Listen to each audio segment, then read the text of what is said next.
भगवान राम के सबसे बड़े भक्त शक्तिशाली हनुमान ने तब तक धरती पर रहने का फैसला किया जब तक राम का नाम लिया जाता है। कहा जाता है समय के विशाल विस्तार में चारों युगों में कुछ दिव्य प्राणियों को अमरता प्रदान की गई थी। आनंद के वरदान के रूप में नहीं, बल्कि धर्म की सेवा, मार्गदर्शन और रक्षा करने के कर्तव्य के रूप में।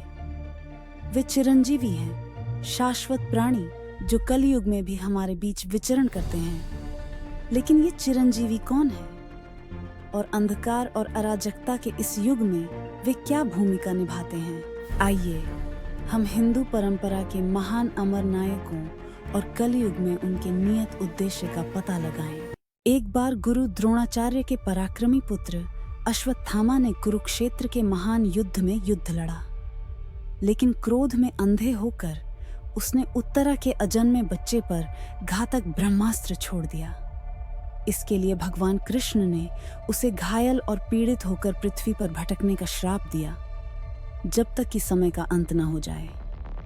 ऐसा कहा जाता है कि अश्वत्थामा अभी भी अदृश्य रूप से पृथ्वी पर भटकता है, जो शाश्वत पीड़ा और पश्चाताप का प्रतीक है। कुछ लोगों का मानना है कि वह शक्तिशाली प्राचीन ज्ञान की रक्षा करता है, जिसे कलयुग में सही समय के लिए छिपा कर रखा गया है। महाबली, महान असुर राजा, भगवान विष्णु के वामन अवतार द्वारा धोखा दिया गया था और पाताल लोक सुतल में भेज दिया गया था। हालांकि एक वरदान के रूप में विष्णु ने उन्हें साल में एक बार लौटने का अधिकार दिया, जिसे केरल में ओणम के रूप में मनाया जाता है। ऐसा कहा जाता है कि जब कलयुग में धर्म पूरी तरह से खत्म हो जाएगा तो महाबली फिर से उठेंगे और धर्म की बहाली करेंगे, एक न्यायप्रिय शासक के रूप में अपना कर्तव्य निभाएंगे। कहा जाता है कि महाभारत और वेदों के संकलनकर्ता महर्षि वेद व्यास अभी भी जीवित हैं और हिमालय में रहते हैं। ऐसा माना जाता है कि वे मानवता का मार्गदर्शन करने के लिए विभिन्न रूपों में फिर से प्रकट होते हैं, ताकि यह सुनिश्चित हो सके कि पवित्र ग्रंथ संरक्षित और समझे जाते रहे। कुछ लोग कहते हैं कि कलयुग में वे अज्ञानता की दुनिया में खो जाने से सच्चे ज्ञान की रक्षा करने के लिए वापस आएंगे। भगवान राम के सबसे बड़े भक्त शक्तिशाली हनुमान ने तब तक धरती पर रहने का फैसला किया जब तक राम का नाम लिया जाता है। कहा जाता है कि वे हिमालय में अदृश्य रूप से निवास करते हैं, सच्चे भक्तों की रक्षा करते हैं और जब धर्म खतरे में होता है तो प्रकट होते हैं। कलयुग में उनकी भूमिका विश्वास और भक्ति को फिर से जगाने की है, यह सुनिश्चित करना कि जो लोग ईमानदारी से उनका आह्वान करते हैं उन्हें अपने सबसे बुरे क्षणों में शक्ति मिले।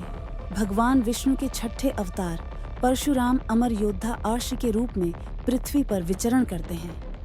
21 बार क्षत्रिय राजाओं का नाश करने के बाद वे गहन ध्यान में लीन हो गए। हालांकि उन्हें भगवान विष्णु के 10वें और अंतिम अवतार कल्कि के गुरु के रूप में वापस लौटना तय है। कलयुग के अंतिम दिनों में वे कल्कि को बुराई को नष्ट करने और धर्म को बहाल करने के लिए आवश्यक दिव्य हथियार सिखाएंगे। रावण के भाई विभीषण को भगवान राम ने उनकी अडिग धार्मिकता के लिए अमृता प्रदान की थी। कलयुग में भी वे अदृश्य रूप से लंका पर शासन करते हैं, यह सुनिश्चित करते हुए कि भूमि पूर्ण अंधकार में न डूब जाए। ऐसा माना जाता है कि वे दुनिया के मामलों के मूक पर्यवेक्षक बने रहते हैं। जब धर्म को गुप्त तरीके से खतरा होता है तो वे हस्तक्षेप करते हैं। पांडवों और कौरवों के गुरुओं में से एक कृपाचार्य को उनके अपार ज्ञान और युद्ध कौशल की महारत के कारण अनंत जीवन प्रदान किया गया था। ऐसा कहा जाता है कि कलयुग में भी वे धर्म को बनाए रखने वाले छिपे हुए योद्धाओं का मार्गदर्शन करते हुए मौजूद हैं। कुछ किंवदंतियों का कहना है कि जब दुनिया को अधर्म की ताकतों के खिलाफ कल्कि की सेना को प्रशिक्षित करने के लिए एक शिक्षक की आवश्यकता होगी, तो वे फिर से प्रकट होंगे।